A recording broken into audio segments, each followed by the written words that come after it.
Ça roule, 19h-20h, Pierre Chasseret, Jean-Marie Bordry. Et vous entendiez rouler cette silencieuse voiture électrique, justement. Une fois qu'elle a terminé sa vie, comment fait-on pour la recycler? Beaucoup de rumeurs circulent sur les réseaux sociaux, dans la presse aussi. On démêle le vrai du faux avec Pierre Chasseret, évidemment, jusqu'à 20h. Et avec notre invité Olivier Godot. Bonsoir à vous. Bonsoir. Bienvenue sur Sud Radio. Vous êtes le directeur de l'engineering, j'espère que je le prononce correctement, de l'Indra Automobile Recycling. Pierre. Alors, votre métier, c'est de recycler les voitures électriques. Et la première question que je me suis posée dans votre métier, c'est on en est déjà là? On a aujourd'hui des véhicules électriques déjà qu'il faut passer au recyclage? Et oui, Pierre, parce que effectivement, dès qu'un véhicule est sur la route, malheureusement, on peut être face à un accident très rapidement. Ah oui. Et donc, finalement, un véhicule de quelques jours ou quelques semaines peut très bien être économiquement irréparable, voire même pire, techniquement non réparable. Et c'est une vraie spécificité, ça, de recycler le véhicule électrique. En quoi ça diffère d'un véhicule standard thermique? Il y a vraiment une différence dans l'approche, dans la méthodologie, puisque jusqu'à présent, la profession travaillait la partie, dans le passé, les carburateurs, aujourd'hui l'injection, etc. Et là, en fait, on a affaire vraiment à des moteurs électriques, une batterie électrique, donc en fait de la haute tension. Donc ça ne veut pas dire que c'est une technologie qui est plus risquée que la précédente, mais ça veut dire que les risques sont différents. Et donc nous devons faire face ensemble, quand je dis nous, en fait, l'ensemble des acteurs du réseau, centre véhiculeur d'usage du réseau Indra que nous manageons, et bien faire face à cet afflux de véhicules qui commence petit à petit à arriver, effectivement. On entend beaucoup parler de... souvent, ceux qui nous écoutent sur Sud Radio nous appellent en disant « Mais l'électrique, il y a toute cette problématique de recyclage et on n'en parle jamais ». Et souvent, on a ces réactions à l'antenne. Eh bien, vous avez l'occasion là de pouvoir répondre à toutes les questions que se posent ceux qui nous écoutent actuellement. En quoi ça pose de réels problèmes? Qu'est-ce qu'on ne recycle pas? Qu'est-ce qu'on recycle vraiment? Je pense qu'il y a effectivement, jusqu'à présent, eu beaucoup de non-dits, voire en fait des approches, pas dire qui étaient fausses, mais qu'on ne disait pas toujours toute la vérité. Donc globalement, en fait, ce qu'on peut se dire, c'est que depuis maintenant une dizaine d'années, se sont développées en fait des filières, à la fois en France, des filières de recyclage et dans toute l'Europe, des batteries. Donc ces fameuses batteries qui sont maintenant les générations lithium-ion, et dans lesquelles on va retrouver des terres rares, comme le cobalt, mais également du lithium, et donc tout avec bien entendu un objectif réglementaire qui est déjà fixé en fait par l'Europe. Et donc aujourd'hui, on peut d'ores et déjà dire que ces objectifs sont atteints. C'est-à-dire, alors ces objectifs, quels étaient-ils? Ils étaient de 55% en fait, de recyclage. 55% de recyclage de la batterie, c'est ça? Tout à fait. Qu'est-ce qui reste du coup? On va reprendre point par point, on va la saucissonner cette batterie, ce que vous faites vous-même dans la vie de tous les jours d'ailleurs. Qu'est-ce qui reste? Parlons des 45%, c'est quoi et où est-ce que ça termine? En fait aujourd'hui, c'est essentiellement le lithium qui ne sera pas aujourd'hui correctement valorisé.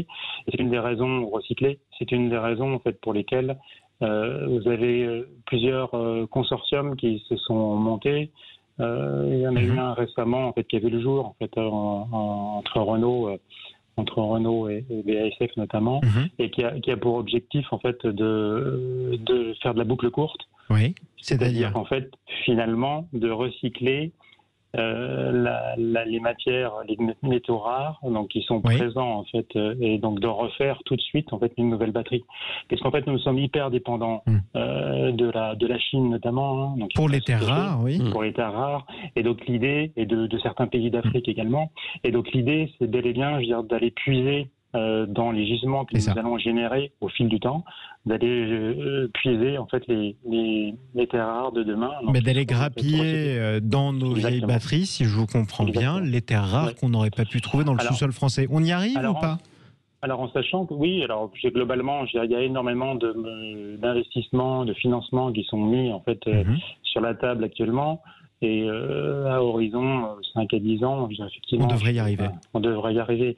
Alors, sachant que aujourd'hui, on a surtout ce sont pas des prototypes, mais ce sont des pilotes, puisqu'en fait, c'est toujours compliqué d'avoir raison trop tôt. En fait, hein, donc, je veux dire, vous êtes obligé d'investir énormément, et en fait, les acteurs qui ont investi dans ce type de process, ils sont allés doucement. Oui. C'est tout à fait normal. Et donc là, les volumes vont commencer à arriver, et donc ils vont commencer à monter aussi en puissance. Et donc on va arriver à recycler cette fameuse batterie. Exactement. Et combien on recycle pour qu'on ait un rapport, hein, qu'on comprenne à peu près? Là, on recycle, on dit 55% sur l'électrique. Est-ce que vous avez la proportion de ce qu'on recycle sur du thermique? Oui, en fait, sur un véhicule thermique. Mais en fait, ce qui est compliqué, c'est que là, on parle exclusivement de la batterie. C'est-à-dire qu'en fait, alors qu'un véhicule thermique, on parle du véhicule complet. D'accord. Oui, Ah je oui. veux dire. Ouais. Donc comparer les deux, on ne peut pas comparer c'est les ça. deux. Mais Alors, si on veut faire une règle de effectivement, proportion sur l'intégralité d'un véhicule électrique, l'intégralité d'un véhicule thermique, c'est anecdotique la différence ou c'est quand Non, même... puisqu'en fait, non, un véhicule électrique, la masse moyenne d'une batterie doit tourner autour de 250 kg, 200-250 kg. Donc vous voyez que c'est pas anecdotique. Non, Clair. c'est vrai, une grosse différence. Quelles sont les parties globalement, si je prends une voiture entière? Tiens, prenons la voiture, si vous le voulez bien, repassons au thermique. Une voiture classique, je sais pas, ma vieille voiture au diesel. C'est quoi les parties qu'on ne sait toujours pas dans cette voiture qui n'est technologiquement pas si avancée que ça, puisqu'elle existait déjà il y a 20 ans probablement. C'est quoi les parties qu'on ne sait toujours pas recycler? Techniquement parlant, on ne peut pas dire qu'on ne sait pas recycler. C'est plus une problématique économique. Donc on pourrait tout recycler, mais ça vaudrait pas le coup. Voilà. Et c'est ça la problématique. Et qu'est-ce qui est compliqué du coup? Qu'est-ce qui est trop compliqué? Certaines mousses polyuréthane, les mousses de siège par exemple, des PVC, certains PVC, du plastique. Comme ça, en fait, du plastique. Donc là aussi des tapis, des moquettes. Voilà, là aussi, c'est pas. Et ça paraît très étonnant. Malgré tout, vous comprendrez notre étonnement, cher Olivier Godot, parce que globalement, ce qu'on n'arrive pas à recycler, ou en tout cas parce que ça ne vaut pas le coup aujourd'hui, c'est les parties presque les plus anecdotiques de la voiture, quoi. On pourrait s'attendre en toute logique à ce que ce soit le cœur du réacteur, par exemple, et que là, ce soit des pièces très technologiques. Mais on n'arrive toujours pas à pousser les constructeurs automobiles à à utiliser des mousses ou alors utiliser tel ou tel plastique qui soit facile à recycler. Alors il faut savoir quand même, parce que là aussi c'est pareil, il y a eu énormément d'efforts côté constructeur en termes d'éco-conception du recyclage. Je pense que ça fait maintenant une bonne dizaine d'années que de grands acteurs internationaux, metteurs en marché automobile, se sont investis en fait sur ce sujet-là, et certains aujourd'hui très clairement utilisent le plus possible de polypropylène, donc ça progresse. Qui est un plastique qui se recycle plutôt facilement, et donc avec lequel aujourd'hui justement nous avons réussi à mettre en place des boucles courtes de recyclage au niveau France par exemple, et on essaye de les multiplier au niveau européen. Donc on avance. En tout cas, c'est quand même. Je trouve que c'est quand même un autre message que vous envoyez, qui est quand même particulièrement intéressant parce que ça répond à des idées reçues. Et j'aime bien quand on casse des idées reçues. C'est vrai que ce véhicule électrique, il a mauvaise presse sur l'aspect recyclage, et vous venez de nous expliquer qu'en gros, qu'en fait, non. Vous faisiez le boulot, quoi. Grosso modo, vous faisiez même très bien le boulot. Donc, ça demande de nouveaux métiers, de nouvelles compétences, qu'on aide effectivement, on aide la profession à les acquérir. Parce que quand vous étiez mécano travaillant sur un diesel ou sur un moteur thermique, vous basculez pas du jour au lendemain sur un véhicule. C'est pas pareil.